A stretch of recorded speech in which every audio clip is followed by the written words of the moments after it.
Време е да пресъдя в съндъче теменушките, които получих като подарък за рождения ми ден. Около 2 седмици ги държах вътре, защото беше доста студено при нас. И листенцата малко са пожълтели. С това ги почиствам. Теменушката е зимоустойчиво растение, двугодишно, така че спокойно ще издържи. Навън просто тези, предполагам, че са гледани в оранжерия, затова ги запазих докато имаше сняг при нас. Ето така вече е добре. Махам прецъфтелите цветове заедно с цветоносната дръжка, защото иначе ето вижте как е започнало да се образува семенната кочика и семената. Това изтощава растението.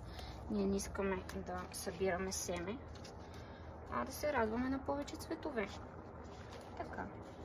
И сега това, което ще направя е с леко ето така потупване на саксийката. Много лесно излиза. Така. Разпределям ги равномерно. Правя си дупка. И ги посаждам. Преди това ще сложим и малко тор. Това е органична тор на пелети. Птича тор. Така.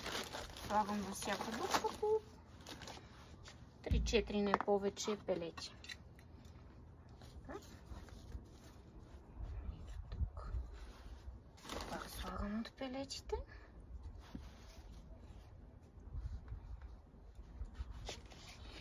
И в третата дупка.